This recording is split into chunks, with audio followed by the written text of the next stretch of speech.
news team. People are being squeezed across America. And now, introducing your host, Randy Tobler. Good morning. It's Jennifer Bukowski sitting in for Randy Tobler, joined by Stephanie Bell. And, of course, we have John Marsh. And Drake is here pushing all of the buttons. Oh, we don't have John Marsh. Well, no wonder he's not showing up here on the little screen to wave at this morning. Well, there is so much happening in the news. We have a huge show for you. Lots of guests. The FBI is in the news. Is Bongino out? Is Kash Patel out? What's Andrew Bailey going to do? It's been rumored for quite some time that, he's kind of the successor and that eventually he might be promoted. Yeah. And that's been the rumor basically since he got there. I know. I wonder if they just brought him in to create rumor mills because he's rumored to be like the backup for Pam Bondi as well. And so I think we're going to probably see within a few months some news involving Andrew Bailey. He hasn't been mentioned quite as much lately, but I noticed when Kash Patel went on Megyn Kelly's show, he just mentioned his deputy director, Bongino, no mention of Bailey, which was kind of interesting. And it's being reported that Bongino is going to decide the next couple of months whether he's staying or leaving. But the FBI has been pretty busy trying to track down this Brown University shooter.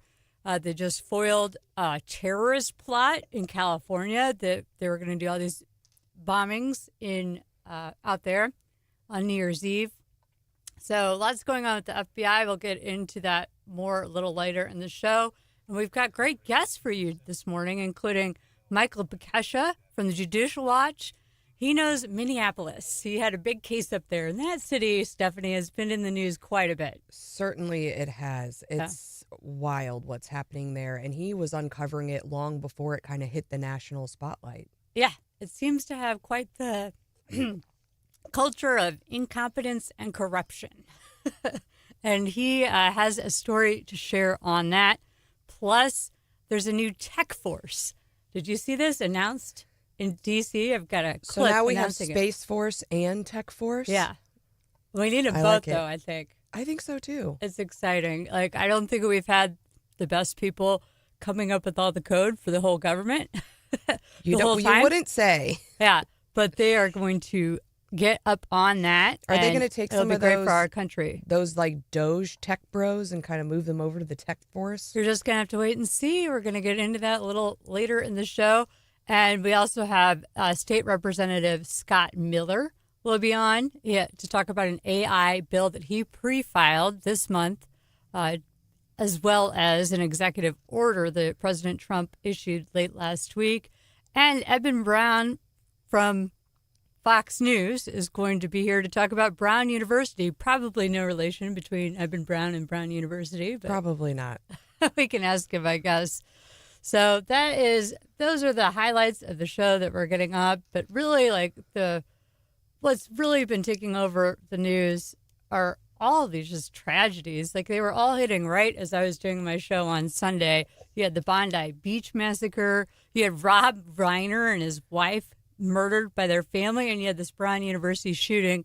And so those have been eating up a lot of airtime. That's a big update since yesterday, Jen, because we had heard that as of the show yesterday, we had heard that with respect to the Reiner situation, that there was a family member being interviewed. Of course, it was rumored on Twitter that it was the son. There were lots of old clips of the son talking about his troubled past. And we're learning this morning that the son's officially been arrested and is being held without bond. Without bond, yes. And when the daughter found the parents. That's just awful.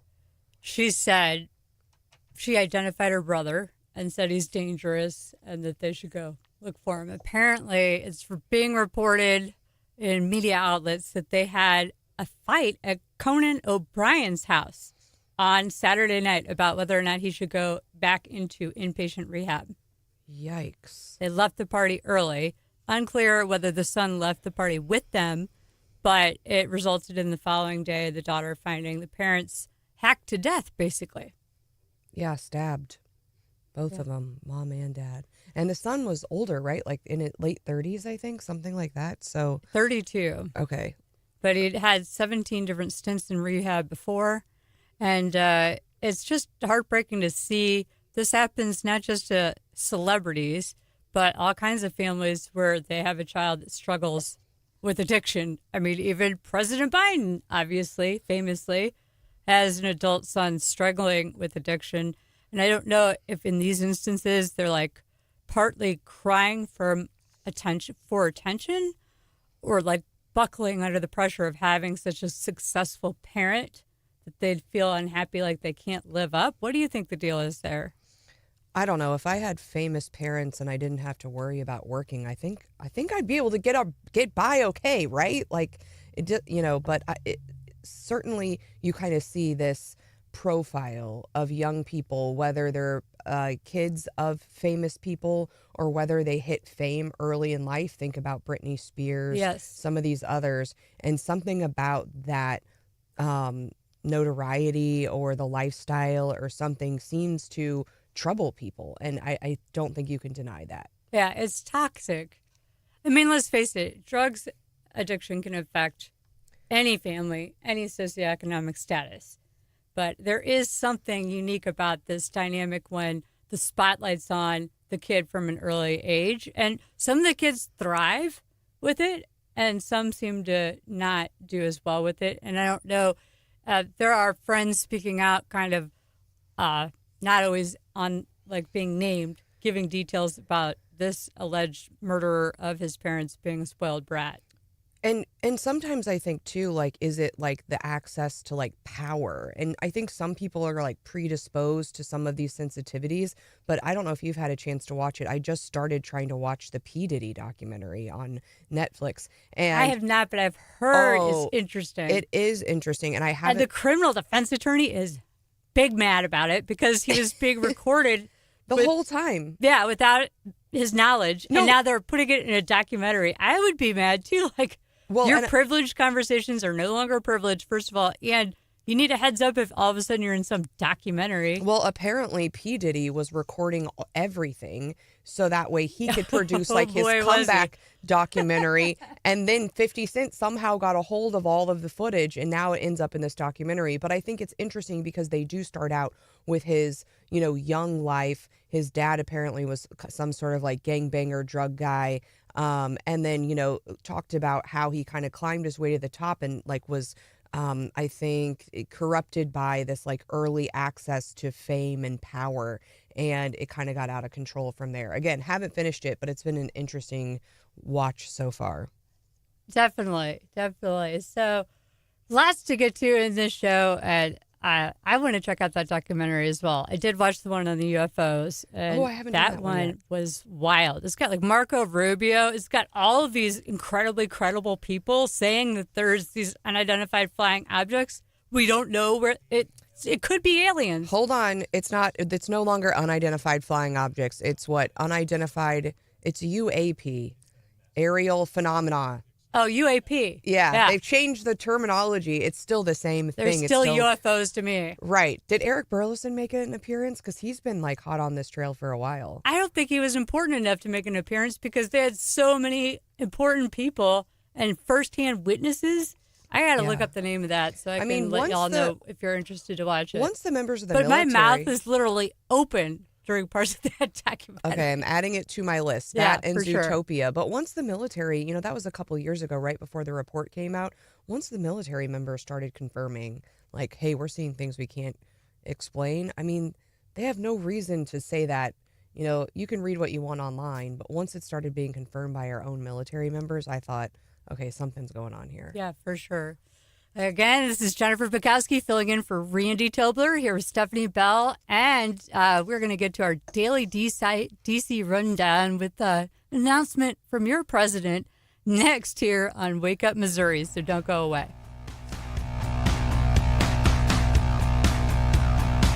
It's Wake Up Missouri.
It's Jennifer Bukowski filling in for Randy Tobler. Stephanie Bell is here too, and she has your daily DC rundown for you. But first, let's hear from our president about.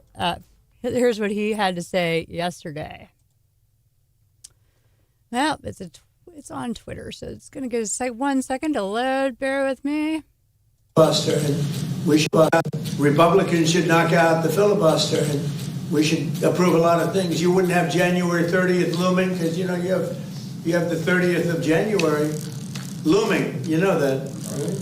And if we knocked out the filibuster, it would be just a simple approval. But you have some Republicans they're unable to explain why. If you ask them why, they're unable to explain. They cannot win the debate. But they should knock out the filibuster. And frankly, they should get rid of the blue slips, too. Republicans should knock out.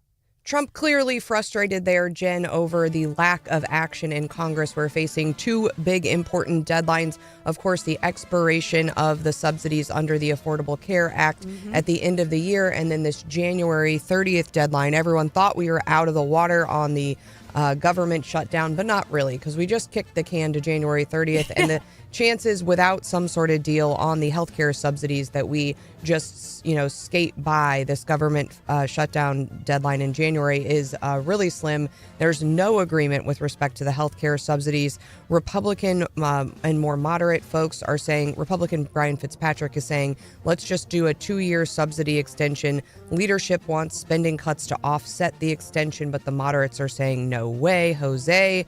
A Republican staffer, unnamed, is saying neither side seems willing to budge. That sounds an awful lot like all of the stuff we went through with the shutdown, Jen.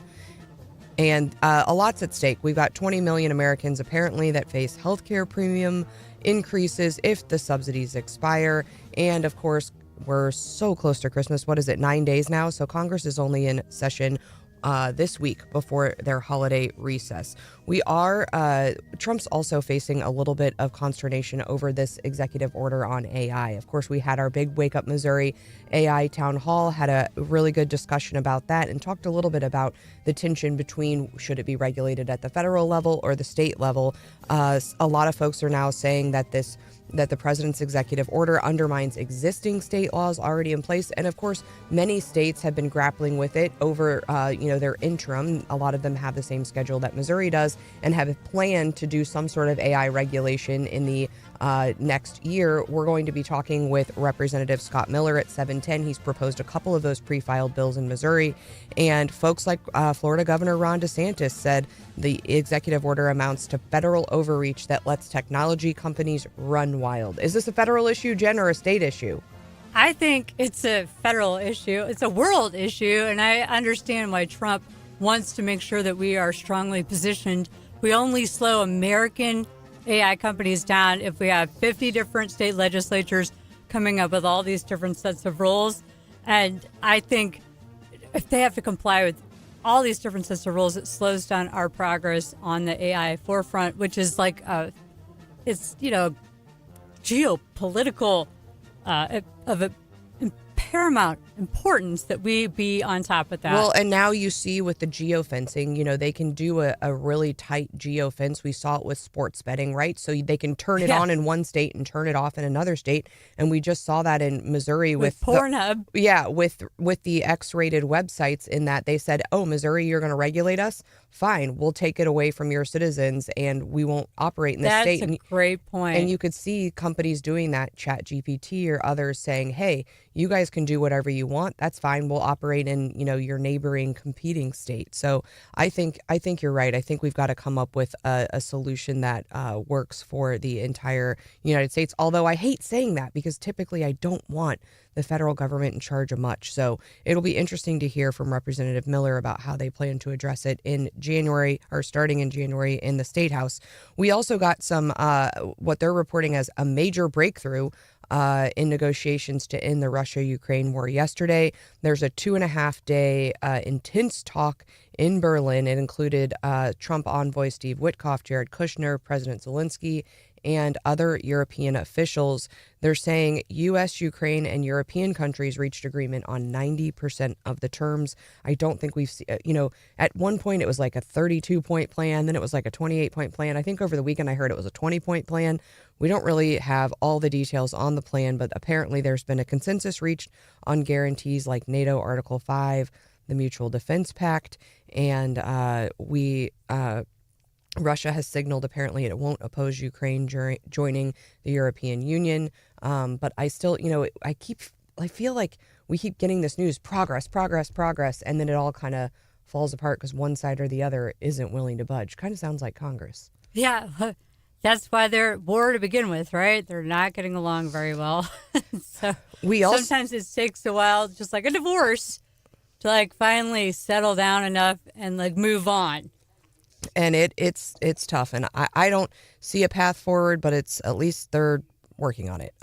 Also, there's a hearing today. Apparently, I hadn't heard this, on blocking Trump's White House ballroom construction. Haven't they already started that, Jen? You and I were just there. I think the scaffolding and stuff's already, right? Like we saw they pictures. already started the destruction of it. I mean, it's gone. So I don't know what they're going to halt there other than like, we can have a vacant lot of just torn down concrete. Who's in charge of that is Will Sharp. Yeah. How great is that? I would love that job. I think I'd be fantastic at heading that up. I'm very good about like getting on top of the contractors and being like, oh, when are you going to get this done by? Well, how is this date? Let's do it that day by that day instead. That, and I feel like you would absolutely slay the White House Christmas decorations. Just thank saying. you. Well, okay. I do love to decorate. I'm sure it would be beautiful. All right. Also, we are hearing last night the U.S. Southern Command destroyed 3 more vessels near Venezuela. It killed 8 narco terrorists. That means we're up to 25 strikes conducted since September. And also, we've gotten some big D.C. engagement news here lately, but I'm not sure we have time here to get to it. So maybe we do that next? Yeah, well, yes, we can get to that. And moms are... Yeah, let's do that next. We do have engagements to talk about, and the tech force, too, so don't go away.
All right, well, big news, Brooke, yesterday. We have the Space Force, Stephanie. This is Jennifer Bukowski filling in for Randy Tobler. Stephanie Bell's here, too, and we have the Space Force. Other than their theme song, I think they're really cool. Remember, Randy played their theme song, and of all the branches, theirs is terrible. We might have to bust that out later, but it'll get stuck in your head, and it's gonna ruin your day. Well, here's the post on X. Join an elite group of technologists to transform the federal government through modern software development. Go to techforce.gov to apply today. I sent this to my computer genius son, and here is the video they posted with it. There was a moment when civilization hung in the balance. We called the best minds to the Manhattan Project. Scientists, engineers, Oppenheimer, builders. Einstein. They answered, and America prevailed. 80 years later, a new call. Time to modernize the government. Our safeguards, our services, our systems, all run on code. Outdated. Tech Force will fix Time it. to rebuild what holds us together. For national security. For the future of America. Enter Tech Force. 2 years. One mission. Defense. State. Health. Finance. Benefits. Modern bulletproof systems. You don't patch old code. You dismantle. Rebuild. America's coding renaissance. One unified A cohort. fellowship for the driven. Guided by pioneers. They ignite. You carry the flame. When you graduate, private giants don't wait. They pursue. They need you. Because you are now the Navy SEALs of coding. Join us. Your country needs you. Tech Force. That is like the sexiest recruitment for computer nerds I've ever Right? seen. And I wouldn't hate it if my computer genius son left college for 2 years to be a part of that mission, because it is imperative that we do this. And I love the big vision and ambition of this administration. This is Jennifer Bukowski filling in for Randy. Stephanie, what do you think? It kind of makes me wish I knew how to code, because I'm ready to sign up after hearing that. Yeah, and the footage is just awesome. I'll have to retweet this at ESQ on Fire if you want to watch the footage. But they're right. Like, we got it together when we needed to build the bomb first. We got our geniuses together. Oppenheimer was a great film about the whole situation, and we got her done. And obviously, we have vulnerabilities in our country with the code that we've been patching forever, and it's time to get it fixed. So I'm excited. if you know a computer genius, have them go to techforce.gov to apply for this important mission. And what we know is, Trump and Elon set out this big vision for Doge. Now, it didn't go exactly as planned, but with that big vision, they were able to recruit some pretty incredible, like, nerdy tech bros into that. Yeah. And so, I think that's probably part of why they know that we do need to just revamp a lot of the systems, because at some point you're just putting lipstick on a pig. And nerdy tech bros like to hang out with other nerdy tech bros. And so once they're able to recruit a few really talented folks, I mean, that's what we see in the private sector, right? They recruit these big name people and other people come to work with those people. So if we can land a few big names. Yeah, that would be nice. I think that Elon was a huge draw for that. And we don't see that quite anyone with a big name just so far affiliated with that or leading it. But that wouldn't surprise me. I mean, Trump knows that. The Trump people know that, so maybe we will. They have David Sachs already in there, other, impressive folks in this administration. There's some other breaking news, not nearly as important for the security of our country, but interesting to me and you, because who doesn't love a good engagement? And here's who got engaged just now. This just got announced yesterday at like 9 o'clock at night. Here we go. Not often that I'm at a loss for words because we usually do the ranting and raving Donald really Trump well, but this is Jr. a little different. But I just want to wish all of you guys an incredible holiday season, a Merry Christmas, a very Happy New Year, and to thank Bettina for that one word, yes. It's almost, when you go down there and it's like you're going to go and you're trying to ask and you're not sure what the answer is going to be. It's always a little bit rough, but she said yes, so that's a big win for the end of the year. Would you like to say something, Bettina? Gorgeous. Red dress. Wow, what a privilege it is to be here in the White House, Mr. President. Thank you so much for hosting this incredible party. And to our First Lady, these decorations, am I right? Are they unbelievable? It's really been the most unforgettable weekend of my life, and I get to marry the love of my life, and I feel just like the luckiest girl in the world. So thank you, and thank you, Mr. President. Thank you. Wow, she nailed that. Like, she's in like her late 30s. She's, very in like the Palm Beach, Florida scene, beautiful and classy, really classy. I think, Donald Trump Jr. is emulating his dad in picking the classy ladies because she just hit the right notes with her remarks, like thanking the president, complimenting Melania's decorations, and then saying how pleased she was to marry the love of her life. So I know Guilfoyle was hoping to be the one, Kimberly Guilfoyle, who is like 10 years older than Donald Trump Jr., At I least, believe. yeah. But it looks like that Bettina Anderson may soon be Bettina Trump. What did you think, Stephanie? You're right. I think this is a good pick for him. Very classy the way she handled it. And is Kimberly Guilfoyle with somebody else now, right?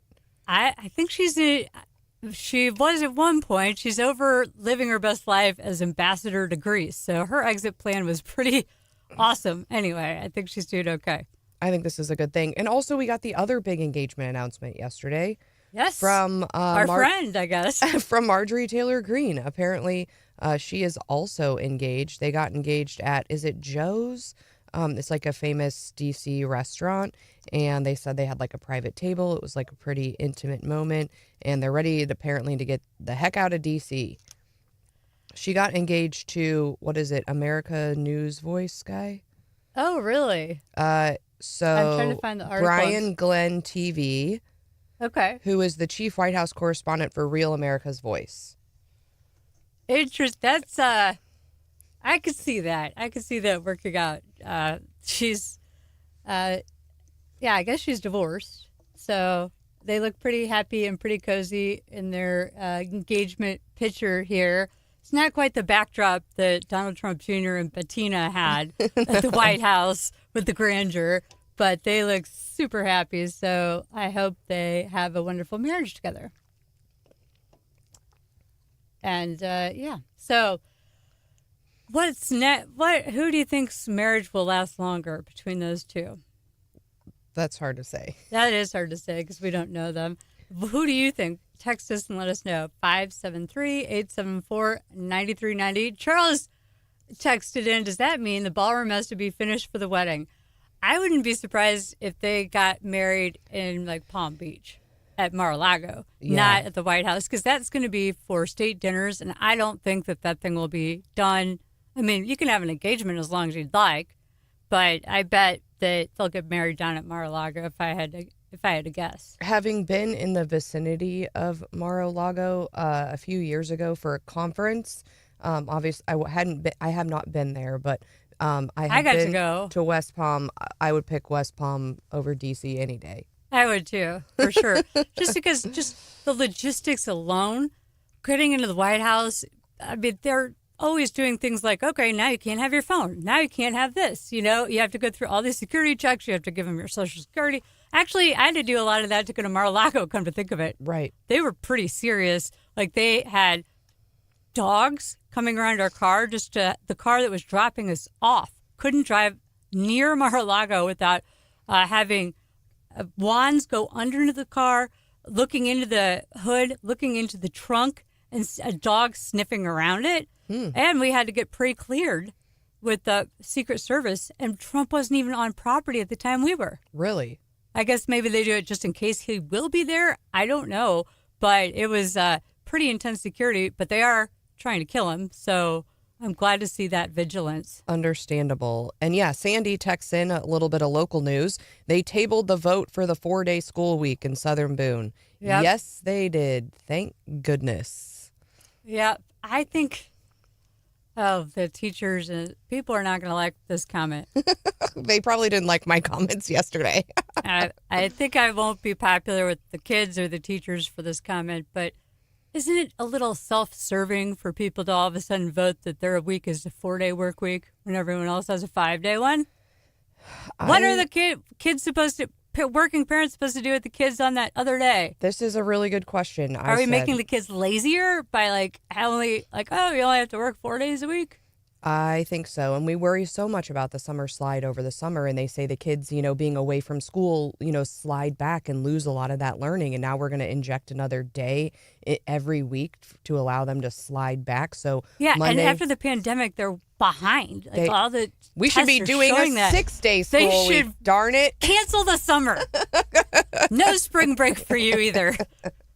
Read. But I think, no, I'm not saying that. I mean, good on the school board, because I think what they recognize is there's still a lot of debate going on and there's not a consensus. Whereas in some of these rural school districts, their budget, who have gone to the 4-day school week, their budget is so tight that for transportation and other reasons, they really didn't have a choice. And folks kind of said, okay, we have to do this. Otherwise, we're going to have to start cutting in other places.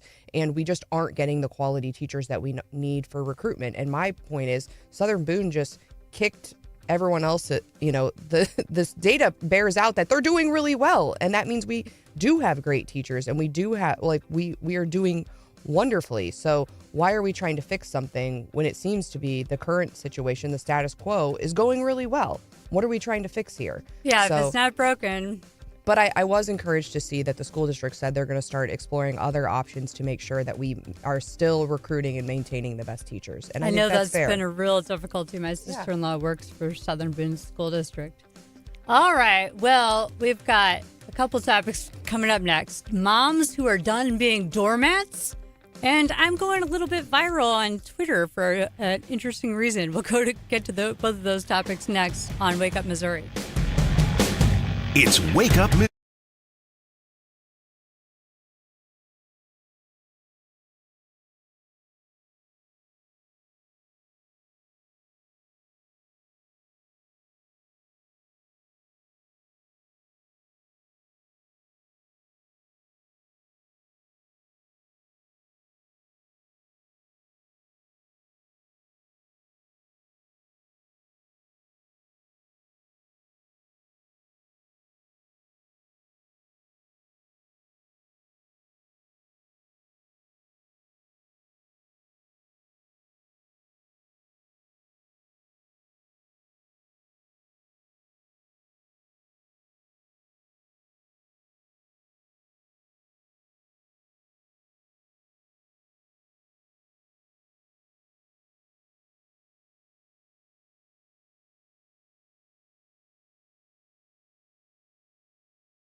to Wake Up Missouri. This is Jennifer Bukowski filling in for Randy Tobler here with Stephanie Bell. And this is a cultural phenomenon that's really coming to the forefront. And I think that we're reaching a turning point with it. But it is cutoff culture or family estrangement. And Oprah is getting called out for it because Oprah is now saying she's trying to shine a light on family estrangement, which she calls one of the fastest growing cultural shifts of our time. But one expert says that the media mogul has helped fuel that very culture. A Cornell University study shows that almost 1/3 of Americans are actively estranged from a family member, Winfrey said on a recent episode of the Oprah podcast, referring to adult children going no contact with their parents, siblings, or entire family systems. Winfrey said this trend is a silent epidemic that can be especially relevant during the holidays. That is true. But a family and relationship coach, Tanya Kazal, who focuses on fighting cutoff culture, took to social media to criticize Winfrey for acting as if the estrangement crisis appeared out of thin air.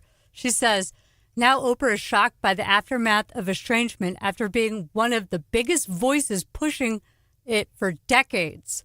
Ooh, throwing some shade. Stephanie, I've been one of the ones that has been bringing this up on my show and elsewhere because it's like, if you had a Down syndrome child decades ago, it was like hush hush and you put it in a facility and you didn't talk about it because people were embarrassed.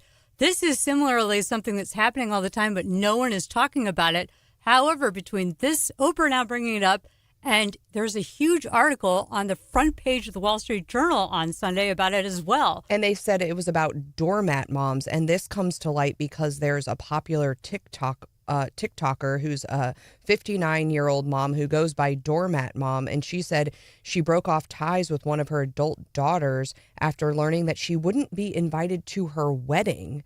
And so she's she's done being a doormat and abused by the adult kids. And the article points out, like, there are times where you need to set boundaries in cases that you were in an abusive relationship. But, we've seen people, quote unquote, setting boundaries. When we just talked about Stephen Colbert's wife, and she said she's cut off ties. She sent them That's along. Stephen Colbert. Oh, sorry. Jimmy Fallon. Jimmy Fallon. His wife is from St. Louis. And she's like my age. She sent them a long email about why they shouldn't vote for Trump. And apparently they didn't respond how she wanted. And she said, I'm done with you. Yeah, she's done with the whole family because them voting for Trump is like an attack on her husband. Talk about self-centered. Everything is about you. Well, and I think that's part of the problem here, too. And I guess I just see this happen a lot where, kids, millennial generation, or they seem to treat the parents as like unpaid babysitter kind of servant type sometimes, which, plenty of parents are happy to have whatever role they can.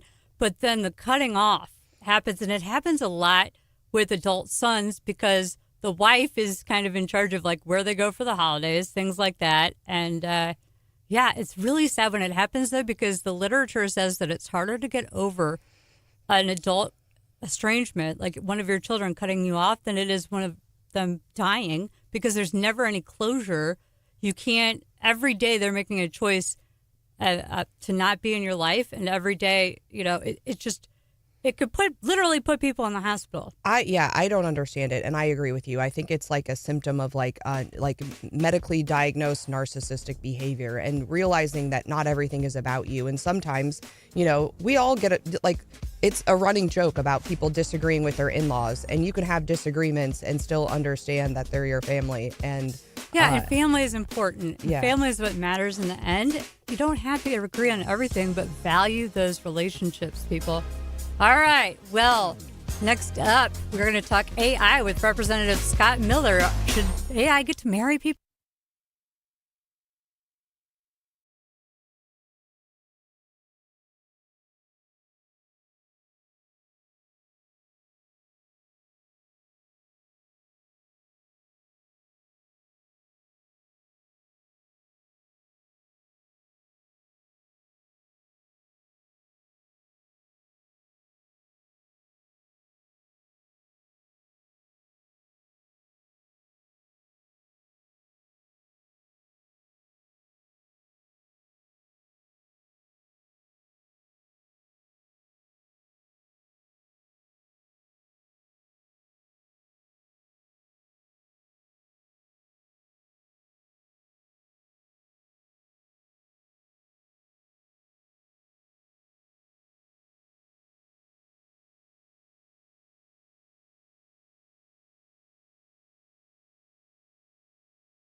Jennifer Bukowski filling in for Randy Tobler here with Stephanie Bell. And we are joined this morning by State Representative Scott Miller, who's from St. Charles and was elected to the 69th State District of the Missouri House in 2022. This month he has pre-filed two bills regarding AI, including an AI Non-Sentience and Responsibility Act and an act that would allow causes of action against people who create AI without stating that it's AI generated. And he joins us now to discuss both. Representative Miller, welcome to Wake Up Missouri. Good morning. Thank you very much for having me. Yeah, it's great for you to be here. This is very topical. I actually talked about one of your bills on my Sunday show recently. It prohibits AI from doing things like being a person's boss, owning property, or even getting married. Why did you feel the need to file this bill? So, it's kind of a funny thing. Science fiction has a way of becoming science present. And, I've worked with computers most of my life. I've seen the capacity of them to do things. And we're getting to the point now where we got to start asking ourselves, how do we make sure that, the humans are still what I call a human in the loop scenario, that we always have humans involved, that humans come first. Sounds silly. I know it does. But, all you got to do is say, hey, Siri, to know computers can respond to you and do things. So it's best to get ahead of these problems, ounce of prevention, pound of cure kind of thing. Now, last week, we saw Trump issue an executive order to try to tamp down on state regulation of AI. Have you been talking to our federal delegation in Missouri about kind of that tension between who should regulate AI, the state or the feds? No, I haven't. I did take a look at the executive order that Trump signed, the actual direct text itself. And my interpretation of it is that, that in context with the comments at least reported by the news that he made, is that he's trying to set a tone, trying to make sure that the states don't clamp down too hard, that they don't stifle innovation. And I agree with that 100%. And that's why the legislation that I put forward isn't really about, it's more about putting some guardrails up, in the text of the bill you're referring to as far as the non-sentience. It makes it very clear that the developers of AI, when the systems are used as designed and built, and they're designed and built correctly, that it's the person using the AI is the person accountable, not the developer. So we're trying to make sure that the development of AI isn't stifled, just that it's being done within guardrails. Yeah, the executive order actually carves out exceptions explicitly not preempting state laws related to things like child safety. But the other bill that you filed creates a cause of action for people who don't disclose if a certain content is generated or modified using artificial intelligence. Tell us about why you filed this piece of legislation. Sure. Again, it doesn't take very long, whether, you're doom scrolling or watching anything these days. It gets very difficult to differentiate. It used to be a picture was worth 1,000 words, right? It's getting very difficult to differentiate between what is a real picture, a real video, a real voice, and what is computer generated. And I think every individual should be duly and properly informed. And if they're misled by something that appears to be real, then there needs to be some accountability on that. And the example I used is, somebody's watching they're watching this devastating hurricane hit this part of the world or something, and they're an investor in something in that part of the world. And so then they go make, a buy or sell decision on it. And setting aside whether or not that's a good investor or a bad investor, the point is they're making a decision based on something they had a reason to believe was real. And if people are creating lifelike real things that aren't in fact but are pretending to be, they need to be marked that way. Truth in labeling is the best way I know how to refer to it simply. Well, if you're just joining us, this is Jennifer Bukowski in for Randy here with Stephanie Bell, and we're talking to Representative Scott Miller about the two AI bills that he pre-filed for the Missouri legislature Representative Miller, I understand why you're saying there could be a need for some sort of disclosure when things are AI generated, but that seems to me to be something that would be very difficult to enforce. And how would that be enforced, and is it worth our state resources chasing after people all across the world who aren't putting a disclosure that the bear video, that they posted actually impacted Missouri? Well, that's the point. There's no punitive clauses. There's no requirement on the AG to chase. This was it's expressly put out there so that if somebody does suffer harm, then when you go to court, you got to have harm or damages or loss, and you have to have standing. It means that there needs to be some law that was broken. Okay, I'm not a lawyer, as a libertarian, I kind of like this do-it-yourselves approach. Right. That's great. Yeah, I'm sorry. Go ahead. No, go ahead. All I'm trying to do is I'm not trying to put the heavy hand of government into things. I just want to make sure that if one of our citizens suffers for something and they can show damages, they need to have law that supports them filing a claim in court. And that's all I'm trying to do with this. I'm not trying to create work for the government. I'm not trying to send government into people's computer systems. I have no desire to do that. But what I do want to do is make sure that when somebody suffers and they stand before a judge, the judge doesn't dismiss the case because there isn't a law that gives them standing. Huh. One thing that surprised me looking into this topic is that your bill and Ohio's bill specifically prohibits marriage with artificial intelligence. And I was like, what? And apparently this is actually an issue. Do you know anything about that? So I know about the Ohio bill. Apparently they got a copy of our legislation from last year and they got it passed first. But there are people in love with their AI. It's forming all of these relationships, going on dates. There's a restaurant in New York City where you go and have a date with AI. They have the screen, a thing to prop your screen up and practice skills like AI is actually your date. Like the video fake person. If you want to see the most absurd thing in the world, wait till tomorrow, because we seem to be on a race to do that. No, you're exactly right. I mean, you've got interactions. I mean, they've been Leisure Suit Larry video games from back in the 70s or 80s or 90s or whatever. People are looking for all kinds of ways to, do whatever they do.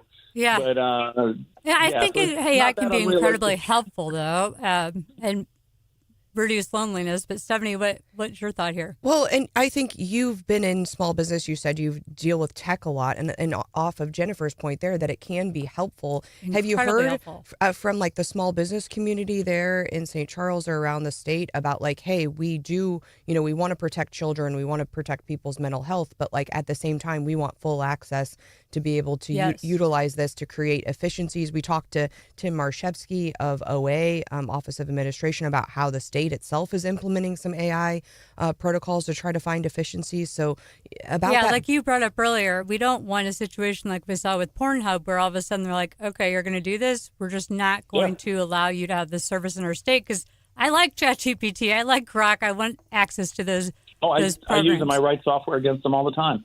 Okay, so you are not going to do anything that would result in, hopefully, avoid them cutting us off. No. AI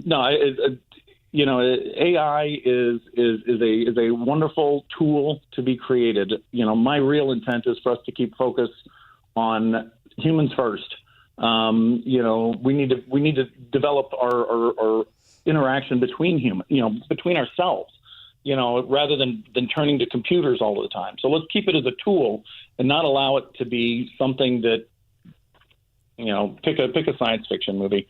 Robin Williams was in one that was great, but it was also an example of how it can go kind of crazy. So for me, one of the challenges for you, it seems like, is just educating folks. It seems like you're familiar with the tools, but then again, you hear some people talk about AI and it's like when they used to point to the sky of I sent the email, it must be floating around in the sky somewhere. And so getting people a base level understanding of especially legislators, they're not all informed like this one. Yeah. What the tools actually are and what it means to then try to regulate it. I mean, that seems like a challenge, right? Well, yeah, and that's why you don't want to be too specific. I think there's a propensity for people to want to make rules as pinpoint specific as possible. And I don't believe in that. I think that does more harm than good when you're working up at these top levels. You want to create a tide to shift in one direction or the other, but you don't necessarily want to chart the course because we don't know enough yet. I mean, AI in some ways has its own imagination, and so we don't. Imagine if the wheel came about. Imagine before the wheel ever proliferated, they decided that they wrote laws that said wheels shall only be attached to wagons, and they wrote it into the Constitution. Yeah. Well, where did that leave us for cars and trains and stuff like that? An engine, for sure. We don't understand it enough to write exactly what it should be, but we do understand enough to know what it shouldn't be. All right. State Representative Scott Miller, I have to ask one more question. I can't resist. Sure. You represent the 69th district. How do you feel about 6-7 being the funny number now, according to the kids, no longer 69? I'll be honest with you. I have not been paying attention to that. I got wind of something about that, but I'm not that in the loop. My girls are off at college now, so I don't hear all that goofy stuff. You're lucky. 7. You're lucky. Here we go. Now I'm gonna have to go look it up. Yeah, it's out there, buddy. Thank you so much for joining us this morning, State Representative Scott Miller. And don't go away. Thank you so much, ladies. Yeah, don't go away because Erica Kirk and Candace Owens had a big sit down, and Stephanie Bell and I have some thoughts for you about this one coming up next. It's Wake Up Missouri.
Welcome back to Wake Up Missouri. It's Jennifer Bukowski filling in for Randy Tobler here with Stephanie Bell. And Erica Kirk, Charlie Kirk's widow, has had a sit down for 4.5 hours yesterday with Candace Owens. They agreed to end all streams over the weekend leading up to this meeting. Candace Owens, I don't know how you feel about her, Stephanie, but I've always been wary of, not always, I originally was a big fan of her. I loved Candace Owens, and then I saw her speak in Vegas in like 2018 or 2019, and she was way over her skis on some things and saying them with such conviction, like things that I knew she didn't have receipts for. So I've always been a bit wary of her, and lately she seems, to me, a lot of people still love her, to have gone off the rails accusing the French government and the Israelis and all these people to be involved with Charlie Kirk's assassination, which has not been easy for his widow, Erica Kirk, as she tries to take over Turning Point while raising 2 young children alone and grieving for her murdered husband. It's not great for Candace Owens to be whipping up a bunch of conspiracy theorists to be attacking Erica Kirk online, but apparently they've had a sit down. What do you think about this whole situation, Stephanie? I think it's really tragic. I mean, certainly the Charlie Kirk situation was tragic, and Candace Owens seems to be, I don't, Is she a grifter? Is she doing this for clicks? I think so. Or is she, yeah. I think so. I mean, she gets cut off from the Daily Wire, and they have this whole falling out. They obviously have a huge platform.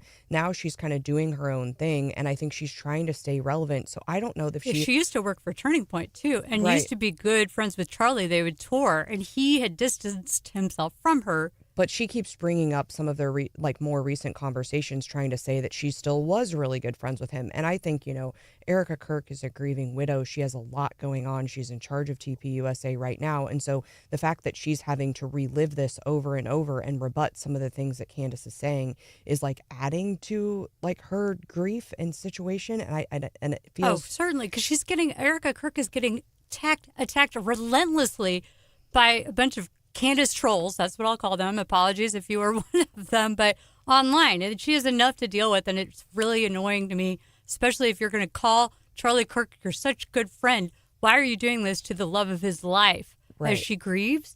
But I was wondering, if I'm Erica, why would you take the risk of setting up a meeting with a person who behaves in this manner? And I suspected, and it seems from what little we know, she's going to update more today, but she said intel was shared. And I think that could have been part of the purpose of the meeting. It's like not everything can be made public about the investigation, but Erica Kirk, as the widow, probably is privy to much more information about the assassination than you or I are. Right. And so maybe she shared some of that information with Candace Owens to show her that you're wrong. It wasn't like the French government or Israeli Mossad or whatever else. What do you think? No, I think that's right. And I think, if you are the grieving widow, and from all of the interviews and everything, you can tell, they were madly in love. Erica would have the biggest incentive if she thought there was any funny business at play. True. Right? Yeah. And so it seems, and I think too, if any of this stuff that Candace has put out there had been substantiated by any other legitimate news sources, then potentially, there would be questions raised. But it seems to be, only her that's going down this path and her followers, and she's perpetuating the only alternative narrative.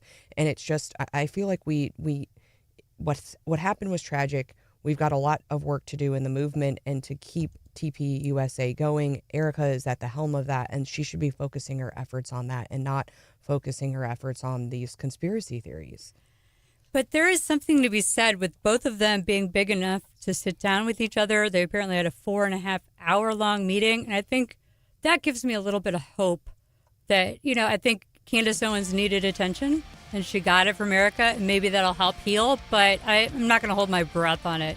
Anyway, next up, Judicial Watch's Michael Bakesha. He had a big case in Minneapolis, and we're going to talk about that town and its culture next here on Wake Up Missouri.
Good morning, Jen and Steph. So when we saw you last month in D.C., you mentioned that you served on a grand jury in D.C., which I am so jealous of. I've never gotten the opportunity to do that myself. And I was wondering if you've had any thoughts on the fact that after Letitia James's case was thrown out against her for, mortgage fraud and things like that in the Virginia district, not the one that you were in, a different district, so not anything to do with your grand jury. The grand jury has twice now refused to return a true bill to re-indict her. What are your thoughts about that? Yeah, so as we talked about, I went through 5 weeks of grand jury here in D.C., and I can't really talk about my time there, but, I learned a lot about how, our fellow citizens think and, how you deliberate and what's being discussed in the grand jury room. And, I'm a little surprised that the first time they didn't indict her. Usually there's a lot of leeway that's given, a lot of deference is given to prosecutors. But the second time is not surprising, because as human nature, right, somebody makes a decision once and, it's really hard to then convince either the same people or even a different panel, we were right and they were wrong the first time. And so, but they wouldn't necessarily even know that if it was a different panel, the other panel didn't go with it, right? Or maybe they must have gone to the same panel twice. It's unclear if it went to the same panel twice or different, but either way, the second panel would have known, and it would have raised some flags, I think, to those grand jurors. But, it's also Northern Virginia, so it's, it's the D.C. area. It's what people love to lovingly refer to as the swamp, and, there are political prosecutions for better or for worse, and, they just got the wrong draw on jurors. Well, for once, I guess, for Letitia James, of all the people, to have the grand jury actually act as a check on the government, which it hasn't been doing this whole time, it finally does, and it's Letitia James that benefited from it. That's just fantastic. Well, I'm glad it's acting as a check at some point anyway. But the reason we had you on as well is Minneapolis, Minnesota. What a town. It's been in the news quite a lot with the Somali fraudsters stealing $1 billion. And Stephanie Bell here reminded me that you had this big case in Minnesota. Do you want to tell us about that and your thoughts on what's going on up there writ large with their culture? Yeah, so I've been at Jewish Watch for 16 years, and I started, we started poking around in Minneapolis roughly 14 years ago. 14, wow. Yeah, there have been issues nonstop, and the most recent was about 4 years ago. We sued Minneapolis public schools because they had this racist policy that no longer would they lay off teachers based on seniority, as in last teacher in, first teacher out. It ended up changing to be last teacher in, first teacher out, unless you were black, and then they would skip you to find the white teacher and lay off that teacher.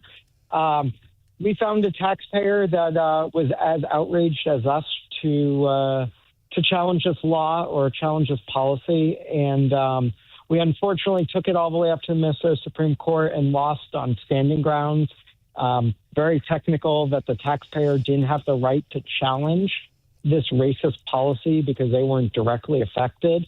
So the good news is, after we lost at the Minnesota Supreme Court, we wrote a letter to the Justice Department, to the head of the Civil Rights Division, Harmeet Dillon, and we just learned last week that the Justice Department took us up on our letter and have now also started an investigation and sued Minneapolis over the very same policy we sued over a couple of years ago. That's fantastic. December 10th, 2025. Harmeet Dillon is a hero. Jesus Osete from right here, Boone County, is her right-hand man, and I'm glad to see that issue that you raised, that very valid issue, is not lost based on some technicality of standing.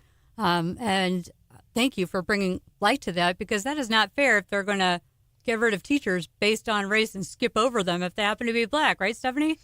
It's been, yeah, I mean, the type of work that Judicial Watch does is always, it really impresses me. And whether we're talking about teachers in Minnesota, you had a really important case out in California when California said you have to have so many people of color and so many women on your board. And the businesses are like, hey, shouldn't we put people on our boards based on merit?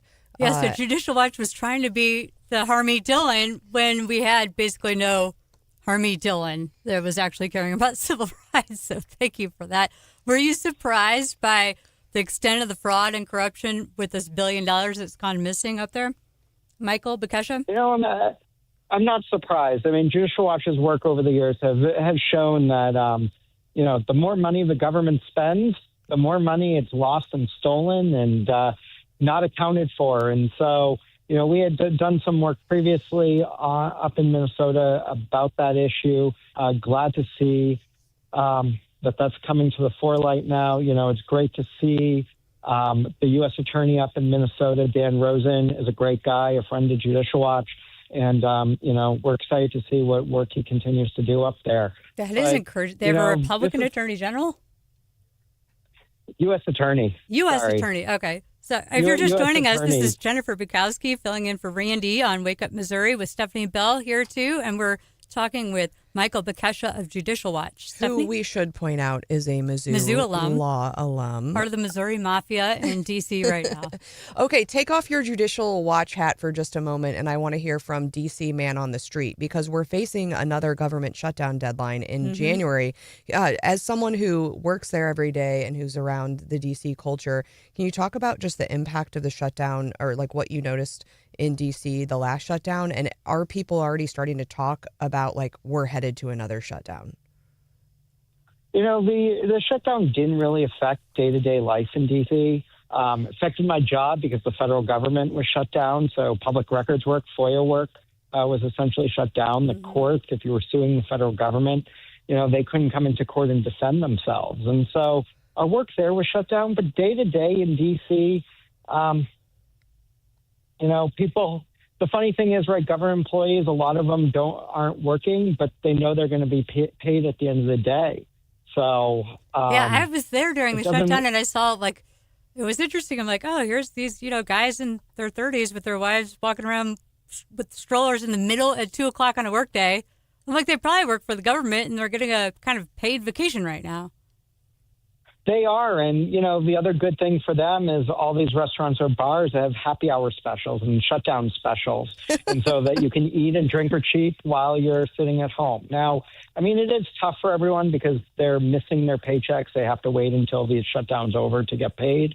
So I recognize that. But, you know, I think the shutdown isn't as big of a deal as the media likes to make it out to be. You did say, though, that like a lot of what you do, I mean, in Missouri, we call it open records requests. At the federal level, it's FOIA. So you're seeking public records from the government. Is there, I know, like years ago when we had the government shut down, lots of things were delayed, like tax refunds and other things. And they said, oh, the 6-day shutdown set us back at the IRS like 2 months. And you're thinking, how is that possible? Now that it's back open, are you still like encountering delays in trying to get the information you're seeking? Oh, absolutely. As you said, you know, 6 days is 2 months in Missouri. Here, you know, it was a 43-day shutdown, something like that. And it's probably going to be 4 or 5 months before the government's finally up and running at full speed and getting us the records that we've asked for. And if another shutdown happens, you know, that's just going to push everything to next summer. Well, it's also particularly frustrating because I know like Aaron Hedlund is the chief economic advisor.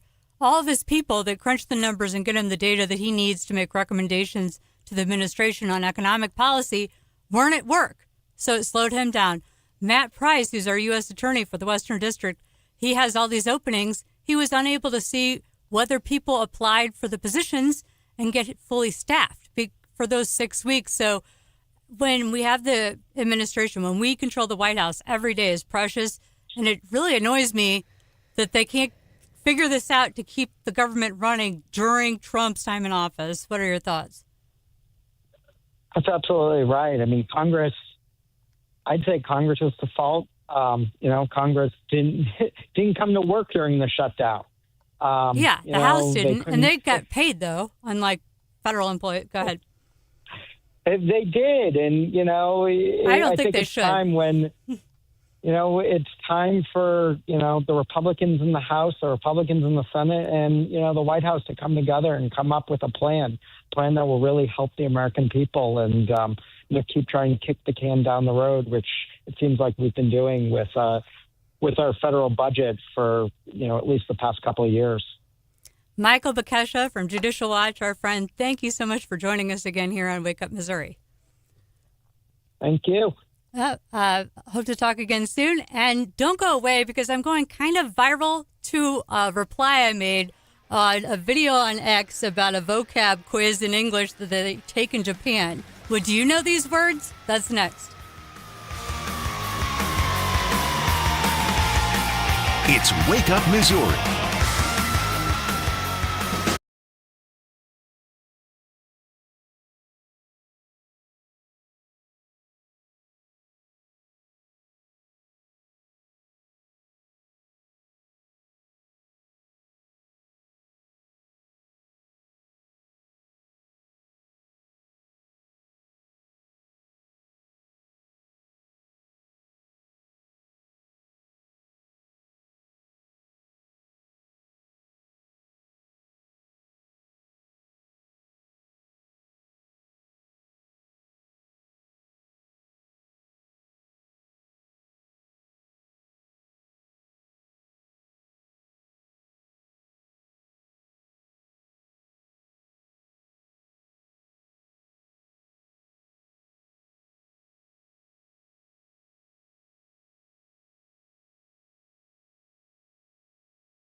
There's no John Marsh to say, and that would be all except for this.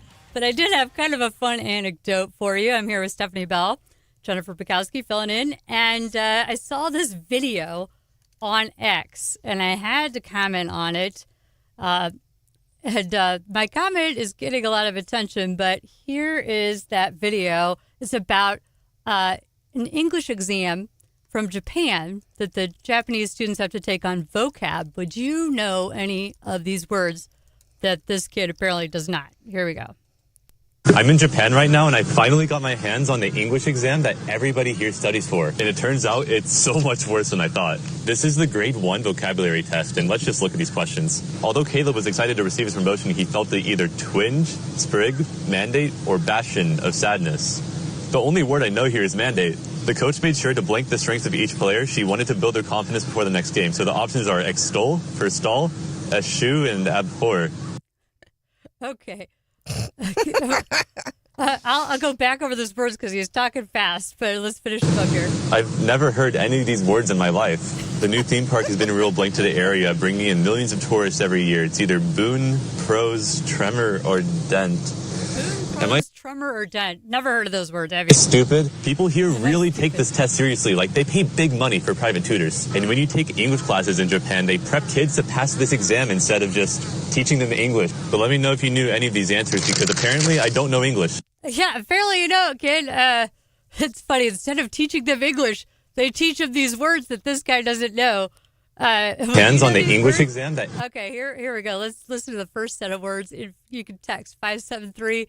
Everybody here studies for. And it turns out it's so much worse than I thought. This is the grade 1 vocabulary test, and let's just look at these questions. Although Caleb was excited to receive his promotion, he felt the either twinge, sprig, mandate, or bastion.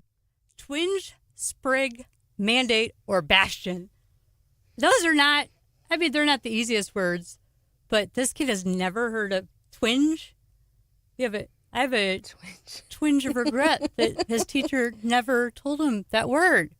Or he never had a sprig of holly on his in his Christmas decorations. Like, apparently, we just need to it's just what he knew mandate though. Spot run. Anything above that level is apparently unallowable. Okay, here's the next 4 words. Of sadness. The only word I know here is mandate. The coach made sure to blank the strengths of each player. She wanted to build their confidence before the next game. So the options are extol, forestall, eschew, and abhor. Extol, forestall, eschew, or abhor. These were all words that I learned in high school English. They were on the vocab test to help prep you for the SAT, ACT type stuff, right? It's not words that you use every day. Some people would abhor using words like that, but I extol using your vocab words. Like, why not? Don't forestall using your vocab words. Don't eschew using your vocab words either. I'm going to brag a little bit, but my kids always max out the vocab identifier or whatever on their little tests. I don't think they have a very extensive vocabulary, but just based on, I think it's graded on a curve, and it makes me, I'm like, well, we gotta fix this because, I feel like if you read if you read Harry Potter, if you're well read, these are words that should be known to you, right? And so, Well, they're definitely words that you're going to learn if you take English in high school and you have a test, right? Some of them are classic vocab words, but the last one is the word boon, prose, tremor, or dent. He's not heard of a dent. Does he have a dent in his head? What is wrong with him? Tremor? He's not heard of prose, tremor, boon. Boon, I think I couldn't remember the question there. I think it was boon was the answer to it. I can't recall. But not a boon for him or our system that this kid is on here admitting that Americans don't know vocabulary that Japanese kids are already learning and grasping over there in level 1. Wow. Makes me concerned. You know what? I bet they don't have 4-day school weeks over there in Japan like they want to have around here. And hence why we need AI, because he could just take these words and put them in AI and they could provide him a helpful definition. Or he could just use Google and teach himself. But well, that's the interesting thing that Secretary McMahon was talking about as she tours our country, every state, looking at all the different options for education. They're using AI in classrooms, and it goes to the kids at their level, and the kids, it can be totally customized for the kids. So if your kid already knows trimmer and boon and dent and whatever, it can go the next harder thing, and they could go through that material. And then the second half of the day at that particular school, they're applying what they used, which for vocab, I don't know, maybe you're using all your words, but other things you could see how showing the kids how these things can be applied would be very helpful. And I really, I think that's good. And I think that this is kind of damning towards our system. All right. Well, next up, we have Eben Brown from Fox News, because there's a lot to talk about with this Brown University shooting and manhunt. And we're going to talk about all of it next on Wake Up Missouri.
from the Zimmer Radio Network headquarters. A year ago, we were a dead country. And now we're the hottest country anywhere in the world. It's your morning addiction. But we were able to use our tools and build evidence that's usable in a court of law. Wake Up Missouri with Stephanie Bell, the Zimmer News Team.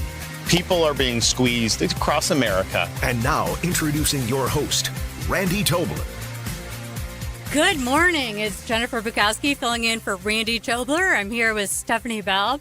And the Brown University shooting has rocked the news. It occurred Saturday at about 4 p.m. when a shooter yelled something and then opened fire in a classroom at Brown University. The police announced early Sunday morning that a person of interest was taken into custody. So all day on Sunday until Sunday night, no one knew that there should be a manhunt going on. And I think that hampered the investigation as the police chief colonel, Oscar Perez, I believe his name is, said this at the press conference yesterday. I just answered John the same question of how investigations, they turn and lead you in a different direction.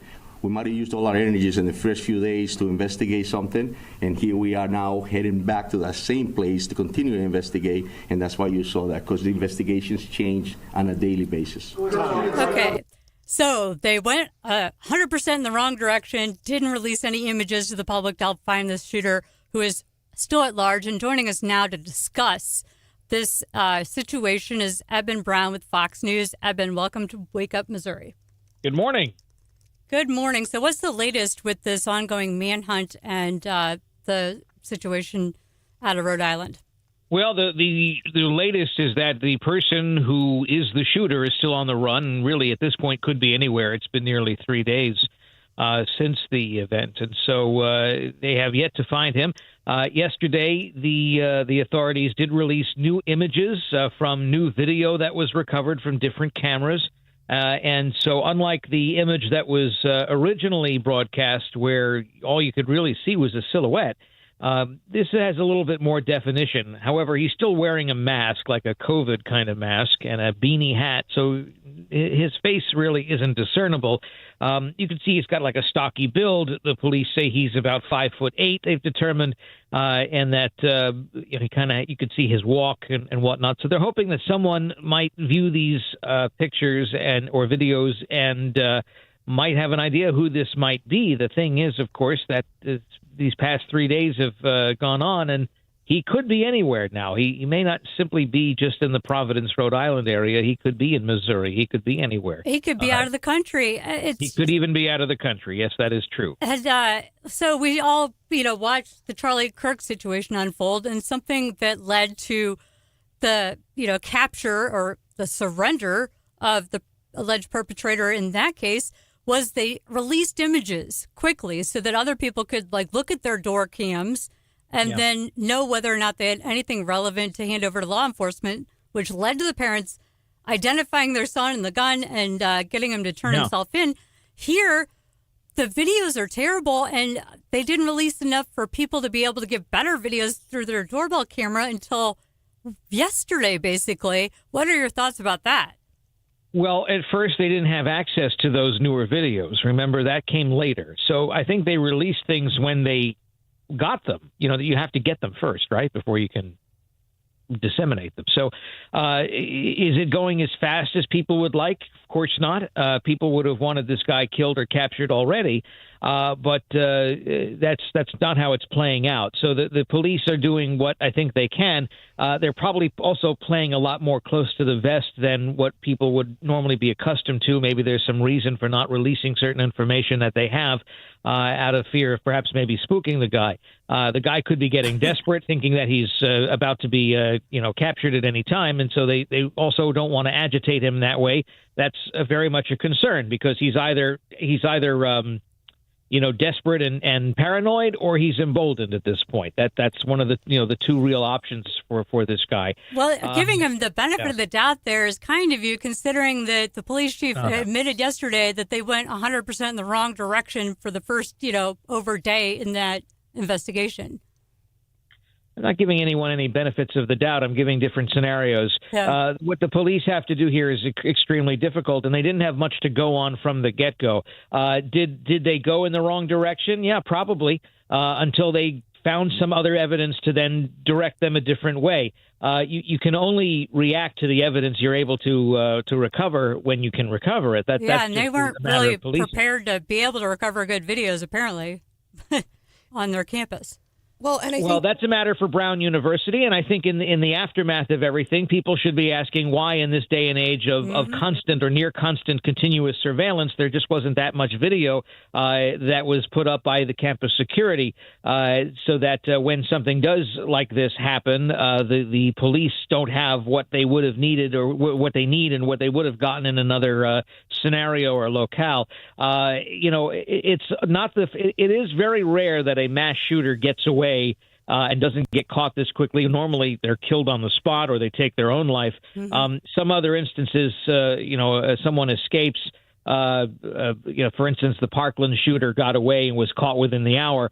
But the only other things that really come to mind of people getting away and being led on, leading a manhunt would be the Boston Marathon bombers. That went on for days. And then, of course, the Luigi Mangione, that was a long, not just time, but distance manhunt as well. So anything is possible, and I think good police work sometimes just takes time, but it is frustrating. And I think everyone is understanding that this is very frustrating that someone is not caught already.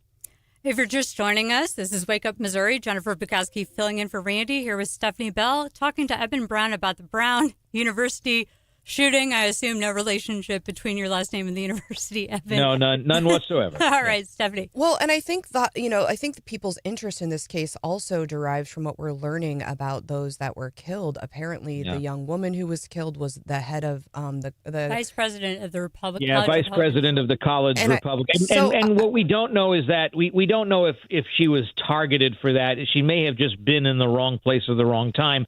None of this has been really discussed much yet. But obviously, look, this was a young woman who was, I believe, a sophomore at Brown. That's an amazing accomplishment. I mean, Brown University is an Ivy League. It's very competitive to get into.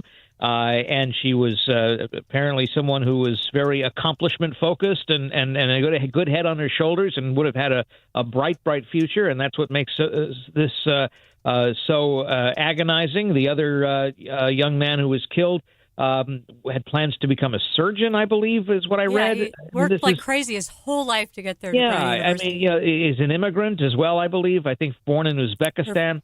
Yeah. And so he was, living the American life. He came here legally and was working hard to make something of himself. And that's so commendable and so enviable, and to have that cut short is absolutely horrible. So there's a lot of emotion right now, and yes, we want this guy caught or killed, right? I mean, that's what we want, but you have to let police do their work, and sometimes they enter these scenarios with one hand tied behind their back. If the university or the private office building, whatever it is, just isn't up to snuff with the latest and greatest in terms of security tech. It just seemed to me, Eben, that they didn't release anything for so long. With Charlie Kirk, you saw that we had some grainy images that led to much better and clearer images being turned in by members of the public. Okay, but when they don't release anything... Remember, again, it's about availability of the material to release. They can't invent it. So and especially with the Charlie Kirk scenario, there was even drone footage, I think, that they had of the guy, right? Watching him get off the roof.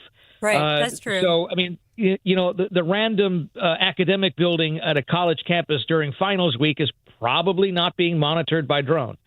So, we're not going to have that kind of video. What about the fact that witnesses report that the shooter yelled something before opening fire, and several media outlets, I don't know if Fox News is one of them, are reporting that something rhymes with Balu Bakbar. But authorities haven't confirmed that. What are your thoughts? Authorities haven't confirmed it, and I don't think we have either at Fox News. The phrase you're talking about is Allahu Akbar. Literal translation, God is great, but we know this is a jihadi rallying call. We don't know if he said this or not. It hasn't been confirmed. It should be part of the investigation, and I imagine that it would be. But right now, the concentration is to get this guy off the street, no matter what his motivation was. It kind of doesn't matter until we get this guy off the street. Then we can discuss his motivations and prosecute him appropriately. But telling people right now, it doesn't affect the fact that the guy's on the loose. Right. Well, one tragedy that appears to have been prevented that Fox News is reporting on is this terrorist plot that was to take place on New Year's Eve in California. What's the latest on that story? I'm not really read up on it more than what you've said.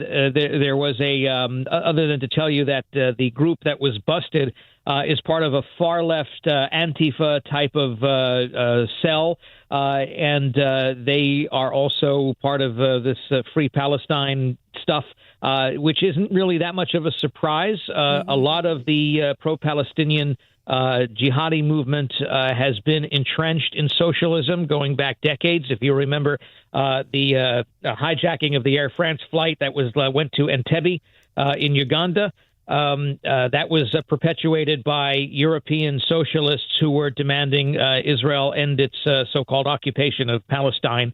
They were part of a group, in fact, called the Popular Front for the Liberation of Palestine External Operations. So it's not really all that shocking that a bunch of Antifa idiots from the United States would take up the same cause. It's so strange to me still. Nonetheless, there are other pressing causes that, do need attention that they seem to not care about. But Eben Brown, it's always a pleasure to have you on Wake Up Missouri. Thank you so much for joining us this morning. You're welcome. Take care. Take care. All right. Well, next up, markets are down largely because of one thing, and Stephanie Bell will be here with the Morning Bell to tell you about that next on Wake Up Missouri.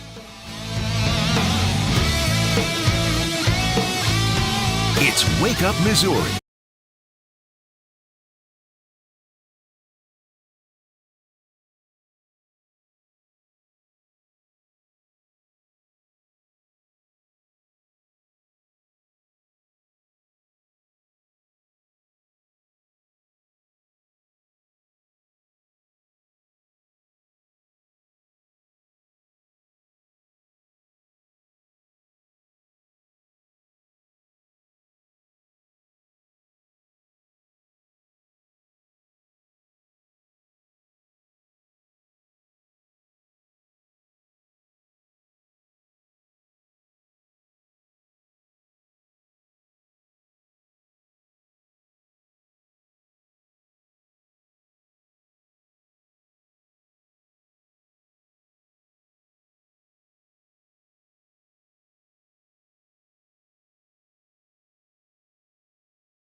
It's welcome back to Wake Up Missouri. It's time for our market report. Stephanie, let us have it. Jen, as you teased, it was a day in the red yesterday in the markets. Not too bad, but the NASDAQ was down 0.59%. The S&P down 0.16%. The Dow down 0.9%. As we look at the sectors, as you indicated, the biggest losses were in technology, which was down more than 1%. Energy and communication services also saw losses, with some gains in consumer discretionary, utilities, and health. And for whatever reason, the market is questioning some of the AI stocks, and they had some losses yesterday, which is resulting in some of those losses we saw in the markets overall. Another big loser yesterday was Zillow. Their stock was down more than 9%. That was after apparently Google is testing displaying its own real estate listings at the top of search results, and that sent Zillow investors kind of in a frenzy yesterday. With certainly, if you're getting on to search for real estate, you don't have to go over to Zillow and you can just use Google. That would be a big threat to someone who's pretty much dominated the industry for a while. So So I think we're hurting people's feelings today. Obviously, that guy that you played the clip, his feelings are a little bit hurt that apparently he doesn't know enough about as much about the English language as he should. The other person who's hurting feelings apparently yesterday is the McDonald's CEO, who says he is delivering blunt career advice that may hurt your feelings. And I think for a lot of nobody cares. I think for a lot of us who are millennials, our feelings are definitely not hurt, and I would reiterate this advice. But for folks in the younger generation, Drake, this might hurt their feelings a little bit, but I think it is sage advice. He says, remember, nobody cares about your career as much as you do. So this idea that there's somebody out there who's looking out for you, who's going to make sure that you get that opportunity, who puts you in the right thing, great if it happens, but at the end of the day, nobody cares more about your career than you do. Smart. Yeah, that's true. And it's not all about you either. Other people have needs and wants, and if you figure out how to capitalize on that, you will benefit for sure. Also, before the market things, I found a silver lining in all this data. Okay. Oil is way down.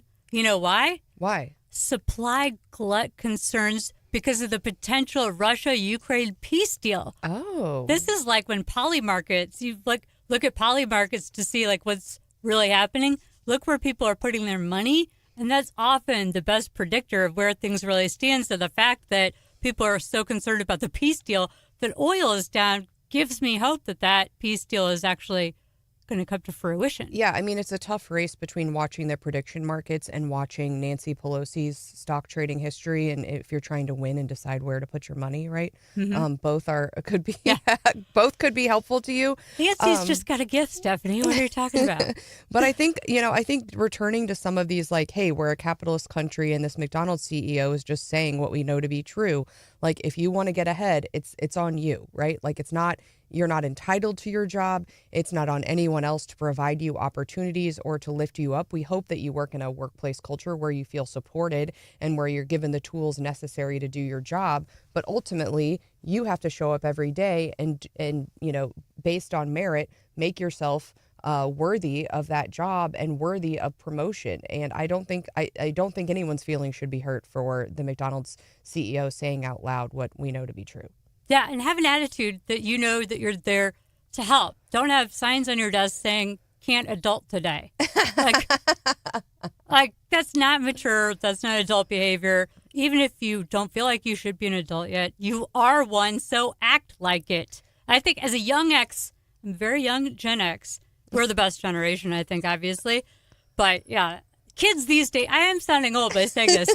Kids, I need to stop saying things like this. Kids these days, like that producer Drake. Oh my gosh. No, Drake's good people. But yeah, he's the exception.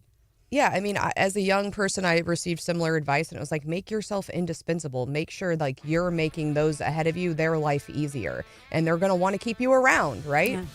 Well, Shelley asked us to weigh in about Trump's post about Reiner's family, which is timely because we are going to talk about problem children that assassinated his parents and Hunter Biden next on Wake Up Missouri. Don't go away.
right. Welcome back to Wake Up Missouri. It's Jennifer Bukowski filling in for Randy Tobler. Here is Stephanie Bell. And problem children are in the news. Hunter Biden has been disbarred from yet another state, Connecticut now.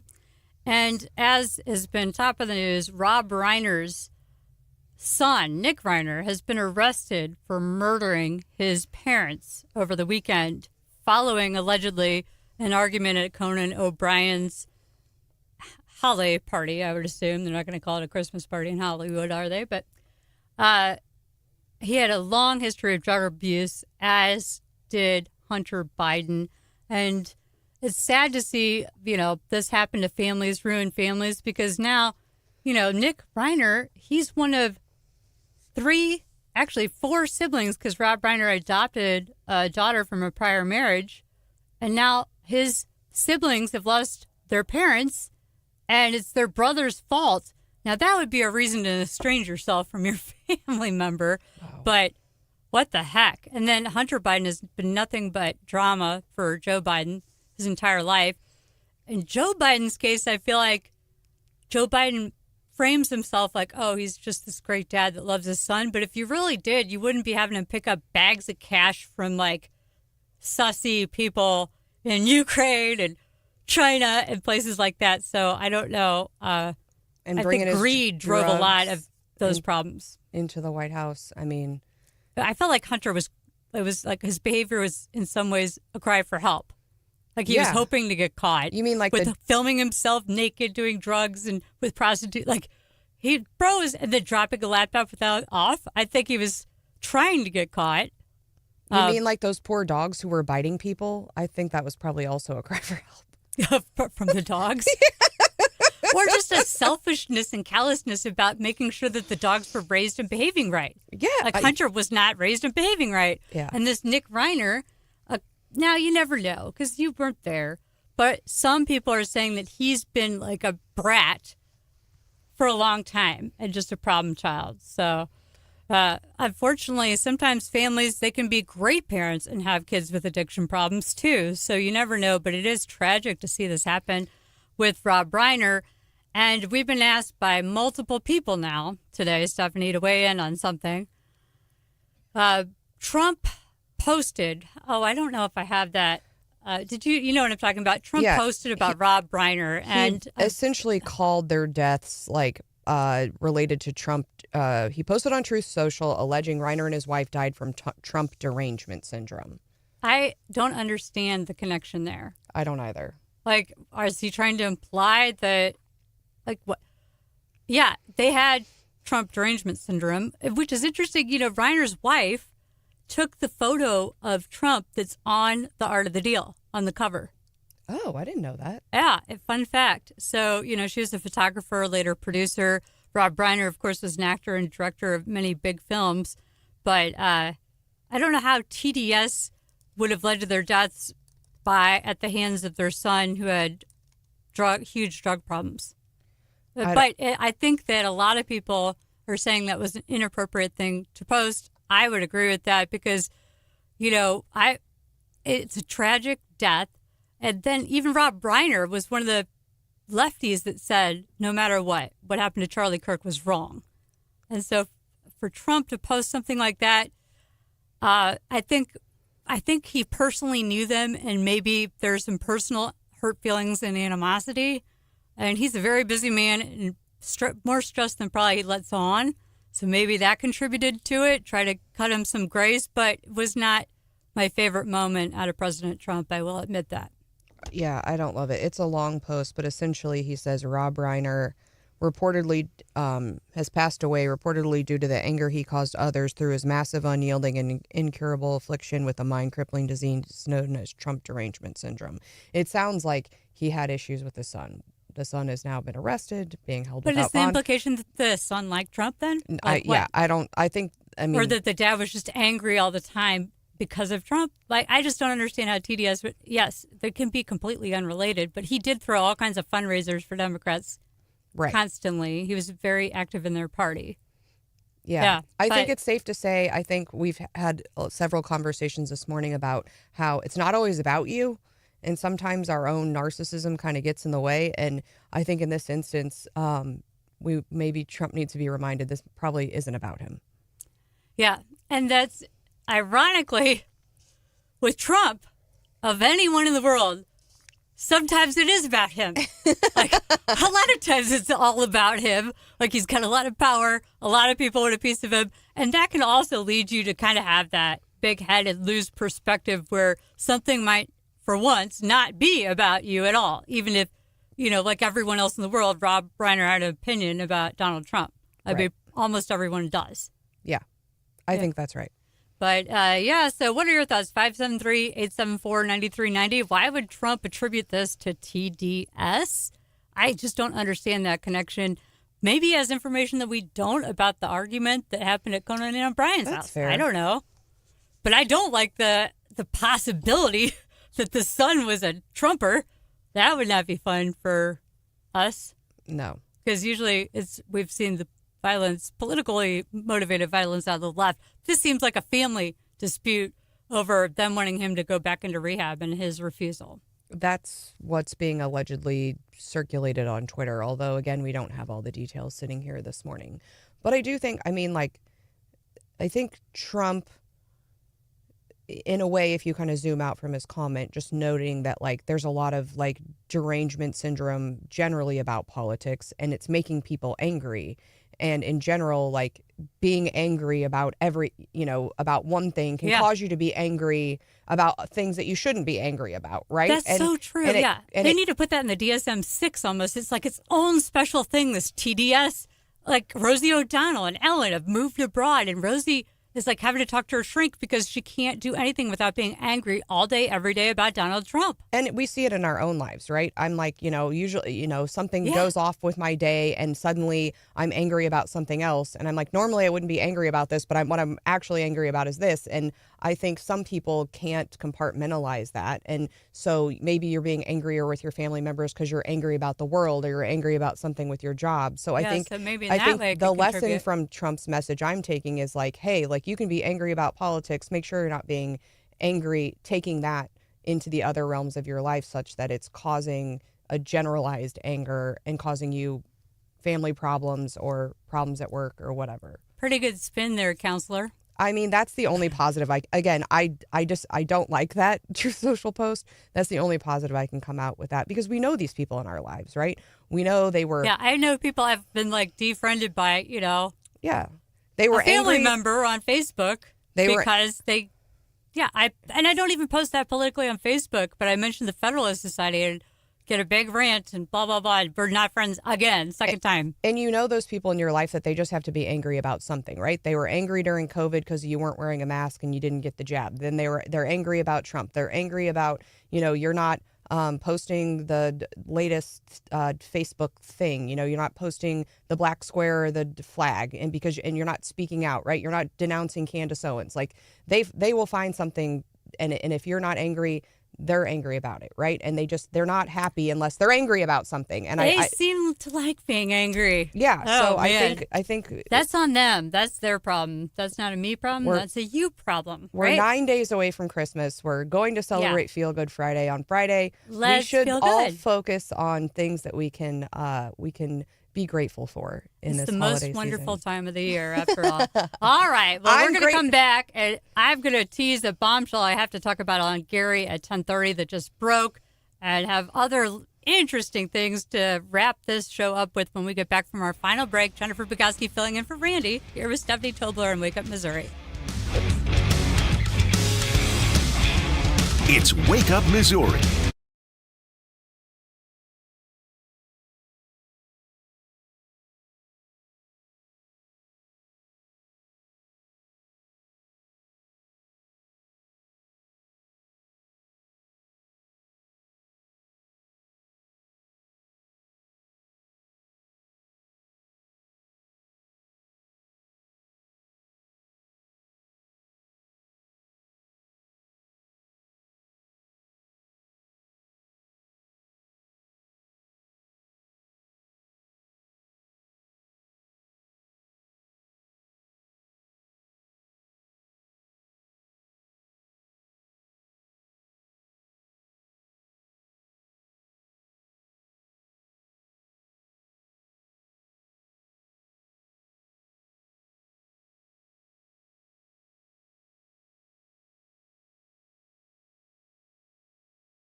Welcome back to Wake Up Missouri. As we wrap up the show, we have some leftovers to get to before we hand it over to Gary Nolan at 9. And then don't forget about Mike Murphy on the drive at 5 as well. But Stephanie, do you have any leftovers for us? I do. It was rumored, so we're gearing up for the 2026 state legislative session, and it was rumored that there would be a challenge to Senate Minority Leader Doug Beck out of the St. Louis County area by Mid-Missouri Senator Stephen Weber. Apparently, they met yesterday. I think it was a tie vote, which means Doug Beck will continue to be the minority leader going forward. Oh, tie. Wow. But Weber was named leader-elect. So in another year, we will see a Mid-Missouri senator step up to be the minority leader. In addition, while we're talking about Mid-Missouri, we've covered the charter school issue here in Columbia. The state legislature passed a bill.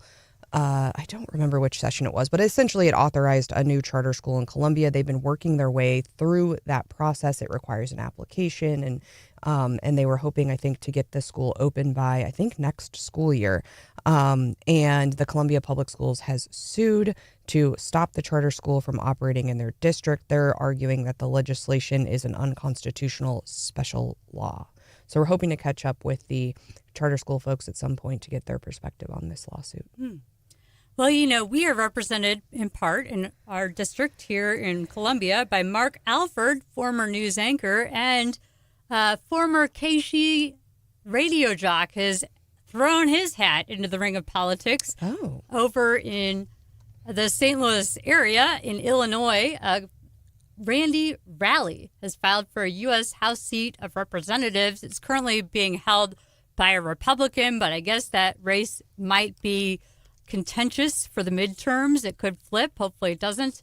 And they have at least 3 candidates, including a radio personality. So interesting. Mike Pence, it surprises me that Mike Pence was a radio personality, to be honest with you. Like, he doesn't seem to be like the making jokes on the radio, entertaining kind of personality from what we saw as vice president, but he certainly made it far with a radio background in politics. There's a lot of folks who have transitioned from radio to politics and from law to politics. Megyn Kelly.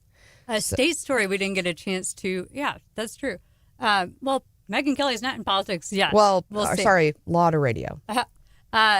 Missouri Attorney General faces coordinated pro-China social media attacks over the $24 billion COVID judgment.